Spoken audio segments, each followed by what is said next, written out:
Assalamualaikum warahmatullahi wabarakatuh. Perkenalkan, nama saya Panji Triutomo dengan NIM 22862400037 dari kelas B. Di sini saya akan menjelaskan makalah yang berjudul Konflik Israel Palestina, Analisis Hukum Internasional, Hak Asasi Manusia dan Dampaknya Terhadap Anak-anak di Wilayah Berkonflik.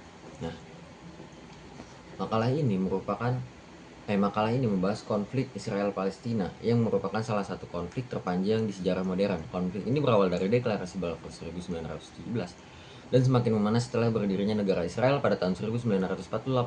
Konflik ini tidak hanya menyangkut perebutan wilayah, tetapi juga melibatkan kepentingan politik global, hukum internasional, serta pelanggaran hak asasi manusia. Palestina memiliki nilai historis dan religius yang sangat penting bagi tiga agama besar dunia, yaitu Islam, Kristen, dan Yahudi. Namun pendudukan dan agresi militer Israel telah menyebabkan penderitaan kemanusiaan yang besar, terutama bagi warga sipil dan anak-anak Palestina. Masalah utama yang diangkat yaitu penyusutan wilayah Palestina akibat pendudukan dan pemukiman ilegal Israel. Yang kedua, pelanggaran hukum internasional dan hak asasi manusia. Yang ketiga, ketidakberdayaan lembaga internasional seperti PBB. Yang keempat, dampak konflik yang sangat besar terhadap anak-anak Palestina. Yang kelima, pengaruh konflik terhadap stabilitas politik dan ekonomi global. Kajian teori bab 2. Nah, teori konflik dari Karl Marx ya. Karl Marx ini melihat konflik sebagai akibat ketimpangan kekuasaan dan penguasaan sumber daya. Israel diposisikan sebagai pihak dominan sedangkan Palestina sebagai pihak yang tertindas. Ketimpangan ini melahirkan konflik struktural yang terus berulang. Anak-anak menjadi kelompok yang paling rentan karena tidak memiliki kekuatan politik maupun perlindungan yang memadai.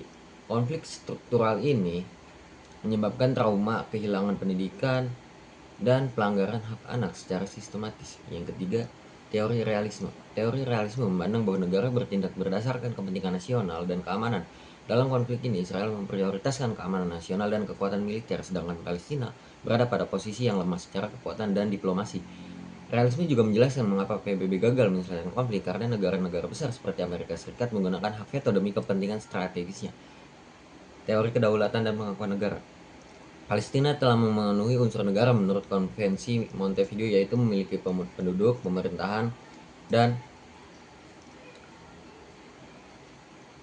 wilayah. Namun pengakuan internasional yang tidak merata membuat posisi Palestina lemah dalam hukum internasional. Hak veto di Dewan Keamanan PBB menjadi penghambat utama pengakuan penuh terhadap Palestina sebagai negara berdaulat. Yang terakhir, teori hukum humaniter. Hukum humaniter internasional, khususnya Konvensi Jenewa, mengatur perlindungan warga sipil dalam konflik bersenjata. Namun dalam praktiknya, banyak pelanggaran terjadi seperti penyerangan terhadap sekolah, rumah sakit, dan pemukiman ilegal. Permukiman sipil, mas.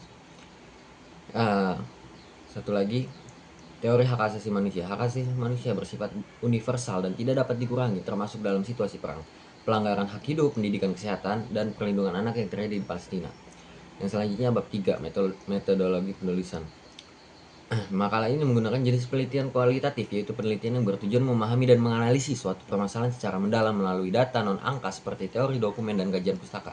Pendekatan yang digunakan adalah yuridis normatif, yaitu pendekatan yang menelaah konflik Israel-Palestina berdasarkan aturan hukum internasional seperti Konvensi Jenewa, Konvensi Hak Anak, Piagam PBB, serta prinsip-prinsip hak asasi manusia internasional. Sumber data dalam penelitian ini terdiri dari data sekunder yang meliputi buku dan jurnal ilmiah, artikel ilmiah, dan laporan resmi, dokumen hukum internasional, sumber terpercaya relevan dengan topik konflik Israel-Palestina. Nah, teknik pengumpulan data dilakukan melalui studi perpustakaan, yaitu mengumpulkan dan mengkaji berbagai sumber tertulis yang berkaitan dengan konflik hukum internasional dan perlindungan hak anak.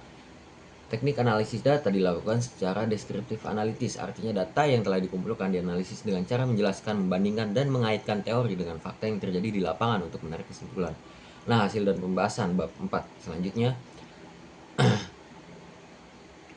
membahas tentang aspek sejarah, hukum internasional, hak asasi manusia, dampak kemanusiaan, serta peran organisasi internasional. Yang pertama, latar belakang histori konflik. Konflik ini berawal dari Deklarasi Balfour dan sampai berdirinya pada negara Israel pada tahun 1917.